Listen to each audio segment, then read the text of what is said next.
Welcome to our channel. If you haven't subscribed yet, do it right now so that you don't miss the exciting new stories of the Wild West, full of passion, danger and incredible romance. Today we plunge into the prairies of the 1870s, where the harsh earth holds secrets and scars, and courage and love collide with harsh reality. Get ready for a story where hearts beat in time with the roar of revolvers, and every shadow can become a threat. Heroes come to life here, whose destinies are intertwined with danger and tenderness, and every step can be decisive. Arizona, 1872. The lands on the border opened up before the wanderers like a harsh, endless canvas of red dust and sparse shrubs, where every sound and every trace could tell of someone else's presence. Here, among the sparse hills and lonely canyons, only the strongest survived, who could read the secrets of the earth, sensitively distinguish the smells of the wind and animal tracks. Every tree, every crack in the ground seemed to be a repository of the memory of the losses and battles that had taken place here for centuries. Tahoa, a lone Apache warrior, walked through this desert with quiet determination. His clan had been destroyed, his native lands destroyed by the cruelty of others, and now he was traveling not for revenge, although the fire in his soul had not yet died out, but for the sake of finding a new purpose. His gaze, attentive and sharp, swept over the horizon, noting the slightest signs of movement. His every move was measured and as quiet as the breath of the wind, his presence almost blended into the surrounding landscape. Elissa Gray followed, cautiously intensely. She bore the scars left by Simon Cridge's gang, but her steps were firm and her eyes shone with quiet determination. She knew the price of betrayal and violence, she knew how easily human life can be broken, and it was this awareness that made her stronger. Her dress, faded by the sun and the dust of the road, was simple and practical, every fold of her clothes reminded of past trials and struggles for survival. Preacher Joseph Moore, once a priest with a voice that could calm hearts, now walked with them in silence. His habitual role as mediator and peacemaker seemed fragile in this land where words rarely carried weight over force and brutality. He carried books and notes of sermons with him, but he felt that the words with which he once comforted people were losing their power here. All that's left is to observe and be a witness, even if faith itself is in danger of collapse. Simon Cridge, whose shadow was already hanging over Elissa, was preparing to invade her life again. His footsteps on the ground were heavy and confident, as if the world itself had to bow to his will.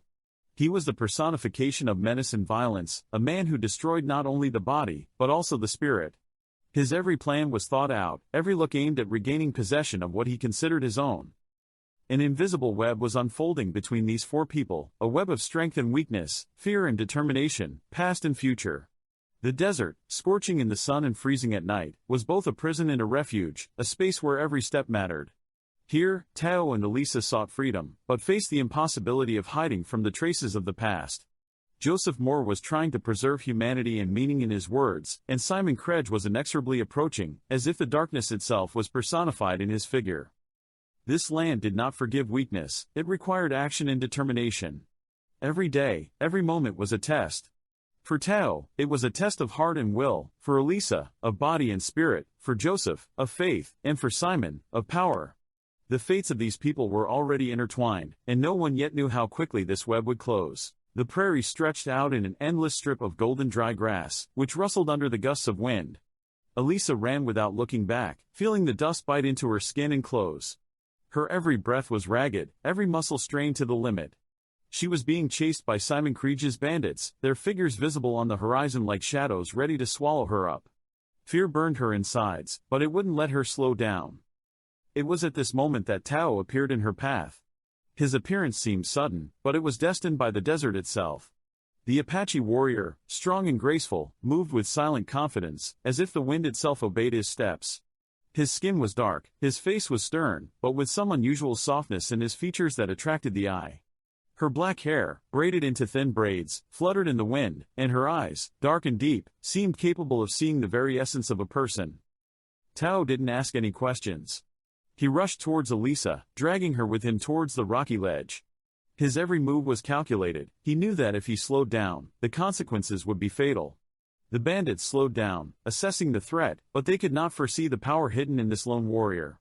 Tahoa turned around, scooped Elissa up in his arms and moved to a safe area, risking his own life so that the pain of others would not become his burden. After a few kilometers of rough terrain, they reached a small village of migrants. Tahoa, without wasting a second, handed Elissa over to Pastor Joseph Moore. His gaze was calm but wary, as if he was always expecting a new danger. Elissa, panting and feeling her heart pounding with a vengeance, experienced a strange combination of emotions: fear of the mysterious savage, who could be both a threat and salvation, and gratitude for his composure and strength, which reflected the possibility of a new beginning. At that moment, an invisible connection was born between them. She was quiet, almost imperceptible to an outsider's eye, but palpable to both of them. Elissa, feeling safe for the first time in a long time, looked back at Tahoa with inner trepidation, trying to figure out who this man was who had come into her life at the most critical moment. As he kept his attention on the horizon, he felt that their paths were now connected, that their destinies were intertwined in this harsh and dangerous land. The prairie fell silent again, as if nature itself was holding its breath, watching two strangers begin a new story. The displaced village, simple and insecure, became a fulcrum, a place where the forces of survival, personal courage and nascent trust could meet.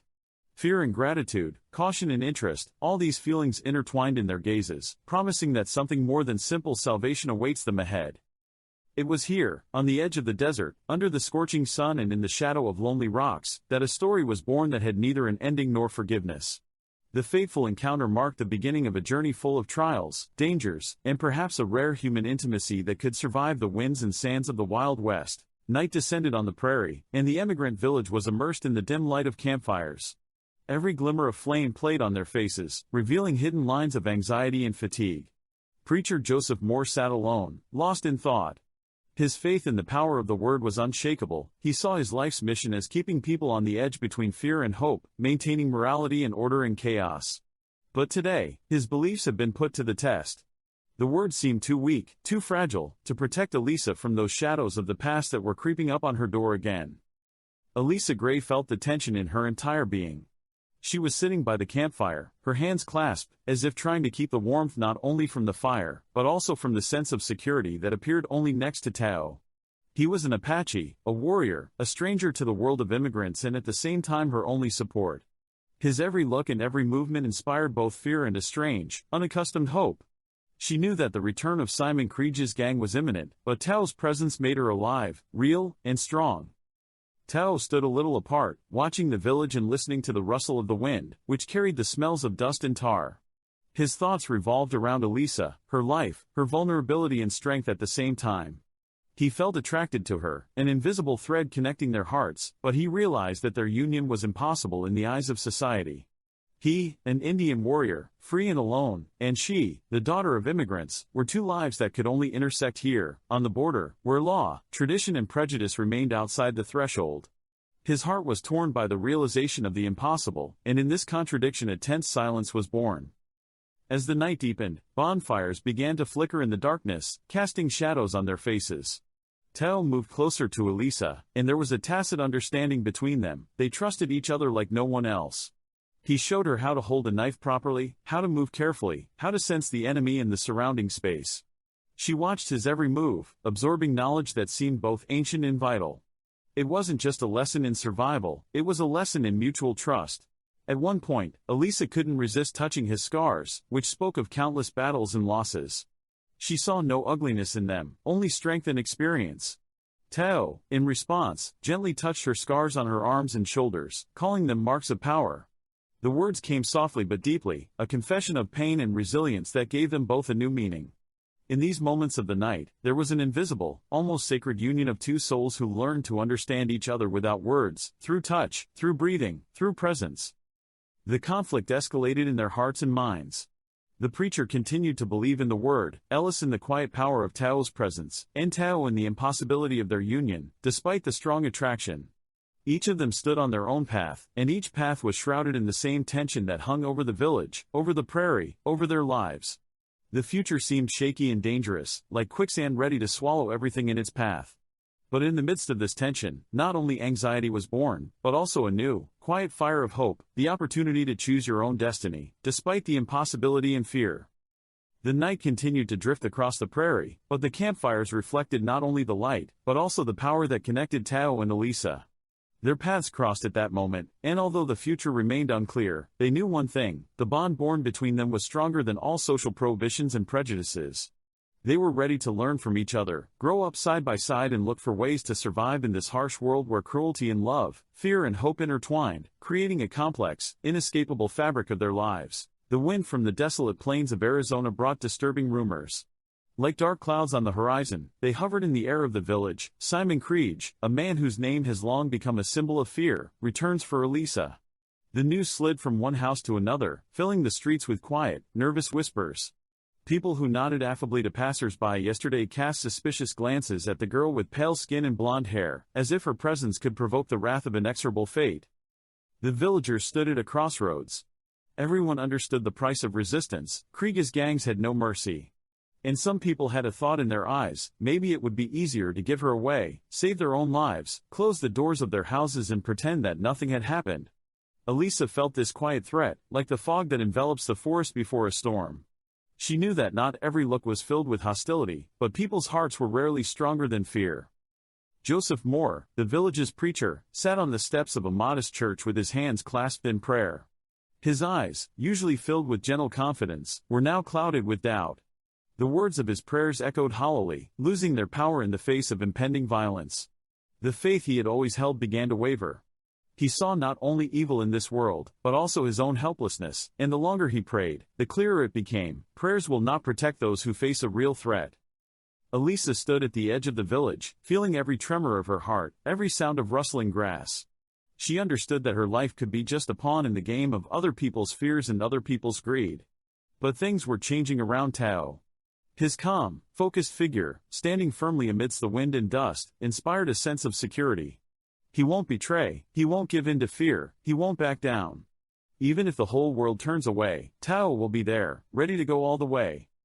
And at that moment, for the first time, Elissa felt clarity. Her fate no longer depended on the silent prayers or fear of the villagers.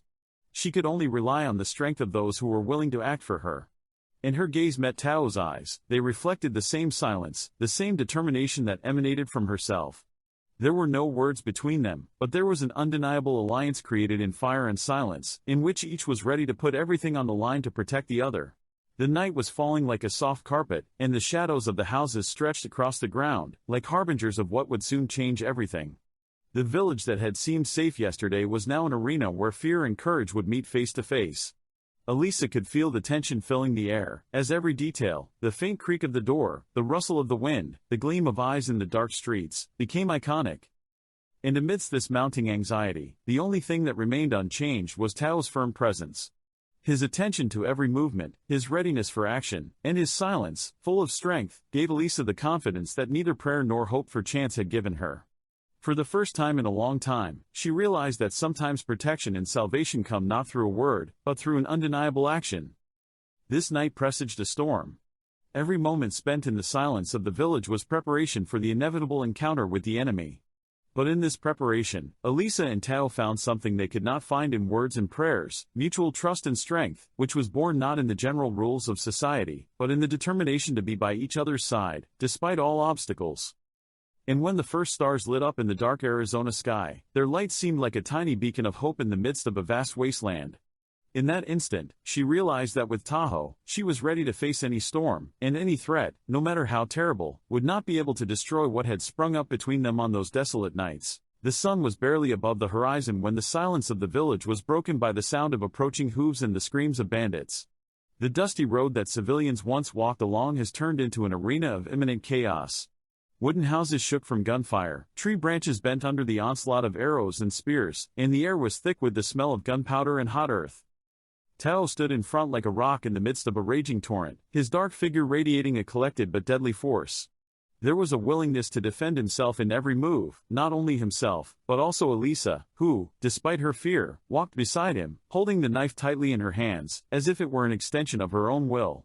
The wind blew his long black braids, and deep scars stood out on his chest and arms, symbols of past battles and lost brothers in arms. Elissa moved with precision and determination, covering his back, avoiding punches and shots. Her blonde hair was matted with dust and sweat, but her gaze remained bright and unshakable. Every stab, every defensive gesture, was a mixture of fear, anger, and for the first time, a tangible inner strength. At the most critical moment, Krieg stepped into the open clearing in front of them, his evil figure silhouetted against the steaming dawn light. Hearts clenched in anticipation of the inevitable clash. In the final duel, Tao and Krieg met each other's gaze, and every step, every movement was steeped in the past, pain, loss, and a thirst to protect what is truly valuable.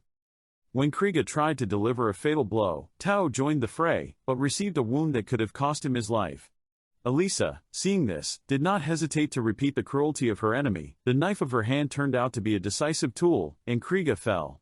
The dust settled, the screams stopped, and silence enveloped the village again, but in a completely different way, the silence of the survivors, filled with pain and relief at the same time. Elissa hurriedly ran up to Tahoa, and he could barely stay on his feet. She held him in her arms, feeling his strength wane, but her heart was beating next to his, like two fires that had finally found each other. They had never allowed themselves to openly admit their feelings before, but now, in each other's arms, against the backdrop of an empty village in the morning light, for the first time they allowed their hearts to speak without words. This moment was a mixture of pain, fear, relief, and nascent love that, despite all the obstacles, finally got a chance to blossom. The dust gradually settles on the deserted streets of the village. A light wind rustles the dry grass, bringing with it the smell of smoke and earth. The houses that barely stood stand as silent witnesses to what was and what remains. Amidst these shattered walls, preacher Joseph Moore slowly falls to his knees, realizing that words are no longer able to protect. His faith, once indestructible, collapses under the weight of events, and emptiness appears in his eyes, the emptiness of someone who saw evil in its purest form and realized the impotence of words. Elissa Gray is standing next to Tahoa, their hands are joined, and their eyes are searching for each other. The whispers of the villagers, full of condemnation and surprise, barely reach their ears. The world that wanted to separate them so much now seems distant and unimportant. There is no fear in these views, there is a quiet determination to go your own way, despite the doubts of others. Tahoa leans slightly on Elissa, and in this support there is not only a physical connection, but also a deep recognition. They survived the nightmare, but they saved each other. Elissa feels their past sufferings melting into strength, and the scars on her body and on his into symbols of survival and mutual devotion. When they step onto the road that leads into the distance, the simple beauty of dawn opens up before them. The pink and golden glow of the sun touches the dusty path, illuminating new possibilities. Every step on the red earth becomes a symbol of freedom. Their steps sound quiet but confident. The distant horizon promises a life without fear, a life where their bond is stronger than anything else, where they are the smiths of their own destiny. They walk together, without looking at the past, without hope for someone else's understanding. The road ahead is long and deserted, but this is their path. A new day greets them with light and silence, and in this silence is the beginning of their story, full of trials, struggles and, finally, mutual recognition. The last frame remains in memory, two silhouettes, going step by step into the dawn, to a new life, to an unknown future, but together, forever. Dear viewers, we have come to the end of this incredible story, where every step Tahoa and Elissa took was steeped in determination, courage and the discovery of new feelings. Their journey through the harsh lands of Arizona, full of dangers and trials, showed us how the power of trust and mutual support can turn fear into hope. Thank you for coming this way with us, for feeling with the heroes every moment of tension and awe, every victory and every faint breath of dawn over the prairie. If this story touched your heart, gave you emotions and inspiration, please support the channel by liking, subscribing and leaving a comment. Your thoughts and emotions are important to us, they help us create exciting new stories and reveal the depths of human emotions. See you again, friends, and may your own paths be full of courage, strength, and unexpected discoveries.